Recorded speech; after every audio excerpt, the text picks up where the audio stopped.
knowing who owned this guitar, it takes this Les Paul from being simply a player grade Les Paul Goldtop to arguably, no, definitively a piece of rock and roll history right here. And I'm not kidding. It's not clickbait. Stick around. Let's go ahead and recap part 1 real quick so that you can be filled in. I'll make it brief, I promise. Oh boy. This bridge, I have never seen anything like this. 100% not original. This right here is Gibson's first ever reissue, 58 standard, released in 1971 from Gibson. This Les Paul was intended to be a perfect replica of the 1954 Les Paul Goldtop. The real question is, these very exposed, very delicate pickups, are they original? Okay, I'm going to tell you right now that this is delicate work, because this is indeed delicate work. I have coil wire exposed. I don't know if these pickups work. I'm going to assume that they do and proceed with the utmost caution, because one false string snap, one drop of the screwdriver, one brush with a fingernail, it's very easy for me to ruin these pickups. We're going to take a look at what we see with these, but we have to be very careful. So if these pickups are indeed a 1971 P90, I'm hopefully going to be seeing no markings underneath, hoping to see a clear plastic bobbin, the standard Gibson lead wire. I'm going to assume that whoever owned this guitar thought that covers were taking away from the sound, the tone, and so they ripped the covers of the P90 right off. My concern is that this is somehow stuck in here. But let's see. Nope, just had to get those screws all the way out. Okay. I'm not gonna lie to you. I don't know enough off the bat to tell if this one here is the real deal in 1971 or not. Let's check out the other pickup.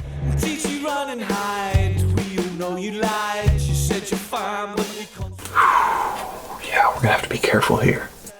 This one we're gonna have to stay put.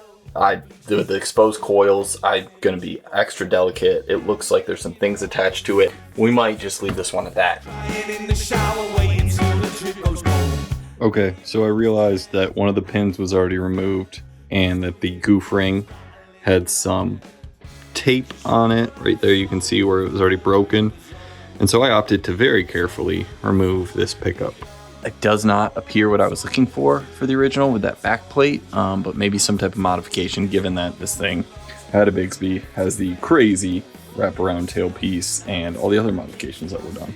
So the plot thickens, the mystery continues. Who owned this guitar? What on earth did they do to it?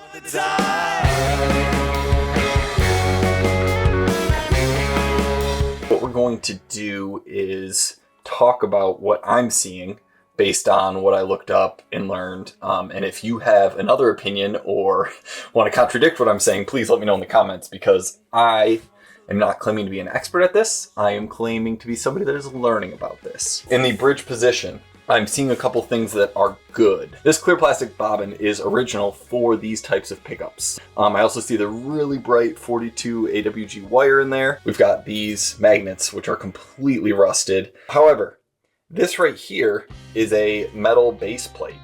That should not be there. Why was this modified? Somebody who's modifying this guitar to play, not to keep as a collector item, not to put in a museum. They're modifying it to play, and they're adding this on the back in order to get a higher output from this pickup. Let's take a look at the bridge pickup. If we look at the bottom, I've got this chalky translucent bobbin. And now this is interesting because I thought that meant that this is aftermarket, but looking into it, this may actually be original. Before the Northern era, these would have been black. They transitioned eventually to this clear, but this was an in-between. And this in-between was a translucent white plastic, often called a milky bobbin. And the defining factor of this bobbin is that this was a very soft plastic. This softer plastic would compress as the coils were being wound around it. And unintentionally what this did is added more reps, which gave these coils, or these pickups, more output than what was traditional. And so this may be an original 1970-1971 Gibson P90.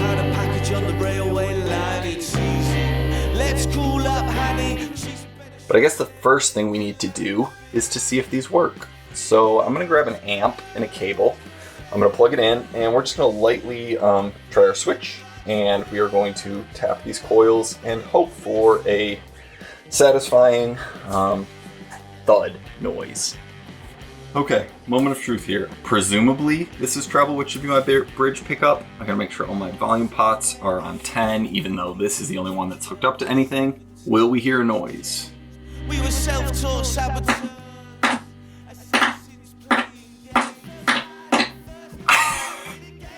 This thing is literally taped together with Scotch tape. These leads look terrible, and yet, this is the only thing I'm worried about. We got a bridge pickup. Now, do we have a rhythm pickup?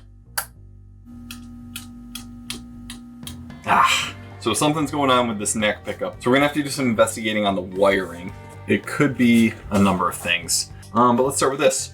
Turn my multimeter to resistance. Okay, being very delicate here.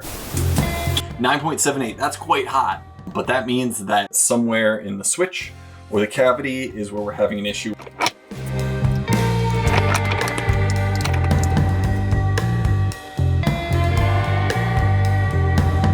Okay, I already see some loose wires. That is an utter hack job, but it is the job that was done, and it's the job that we're gonna keep. So there is the wire that we are going to attach.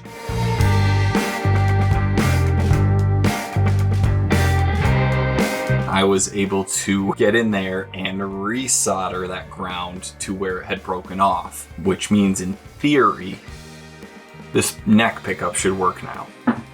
There we go. Woo. All right, so let's debrief on electronics. This guitar is wired like I have never seen a guitar wired before. Absolutely crazy. We are only using this single volume pot as a master volume. I can confirm that both the bridge pickup and the neck pickup are functioning. Both the bridge pickup and the neck pickup are original. The neck pickup appears to be unaltered. It's fragile, but it's unaltered. We see the original milky white translucent bobbins that we saw in the Norland era from 1970 to 1971, which checks out with this guitar. The bridge pickup is altered. However, it seems to be original. It appears that it is the Norland era clear bobbin, but this pickup had an extra plate added. I know that in this upper position, this switch only activates the bridge pickup. I know in the middle position, as you would imagine, both pickups are being utilized. Again, when we shift into what would be the bridge position, I assume that we might get the neck pickup only, as if this were swapped. That is not the case. We are getting both pickups again. The owner wants this to stay as it currently is, not be converted back to original. But there's a very good reason that the owner wants this guitar to stay as it is, because I have some new information on where this guitar came from. And one of the owners is somebody notable. Let me get this switch cover back on. Let me get this guitar off the bench. And once I do that, we can discuss who owned this guitar. This guitar. This guitar was previously owned by John Moss. Now, you may be thinking, who is John Moss? His stage name, what he's better known as, is John Walker. That's right, the frontman of the Walker Brothers, a band that started in California and moved to the UK in 65 and 66, and at that time were more popular than the Beatles. Headlining huge tours. In fact, they were the first band to give the Jimi Hendrix Experience a tour. And at one of the Walker Brothers shows, Jimi Hendrix decided to start his guitar on fire for the first time. Okay, so these were big, big names, but more importantly, Johnny Walker was not just a guitar player. He was not just the front man. He was not just a pop star or rock and roller, however you want to call it. John Walker was a massive gearhead. He was a guitar tinkerer. Everything in here makes sense. He had a reason behind these modifications. He had a reason behind why this switch acts funny. He had a reason behind why these pickups don't have covers. He had a reason behind, and it's off right now, but why we have this absolutely insane wraparound bridge. Okay? He did all of this intentionally. You may be thinking, big whoop. I've never even heard of John Maws. I've heard of John Walker maybe in the Walker Brothers, but here's why this guitar is now, I don't want to throw terms around. Here's why this guitar is now a big deal, okay? In the mid-60s, John Maws had a Esquire, and he liked the guitar. However, Fender had come out with a Stratocaster since his 1954 Esquire came out, and the Strat had contours that fit really nicely to their body. And so John thought, you know what? I know how to work on guitars. I can modify it. And so he actually added contours to his Esquire, okay? And in doing so, it was much more comfortable to play. And on one of his tours, John was with a band called the Yardbirds. And the Yardbirds, who have had many notable guitarists at that time in 1965, had somebody by the name of Jeff Beck, who purchased said Esquire, the one that John Maws had modified, just like John Maws has modified this Gibson Goldtop. He purchased this Esquire from John for 75 pounds at the time, okay? And that Esquire may be the most infamous Esquire ever. It is the Yardbirds Esquire, the one that Jeff Beck bought from John Maws, the same person who did this guitar. And so now you can see why I'm definitively saying that this is not a player grade Goldtop. This is a piece of rock and roll history right here in front of us. Now, let's get this thing set up. Let's get it strung up, and let's hear what it sounded like. How John Maws, John Walker of the Walker Brothers, the craftsman, builder, conceptualizer, the person who brought you the Yardbirds Esquire, and who's bringing you this Goldtop. We're gonna hear what that sounds like, the way that he intended.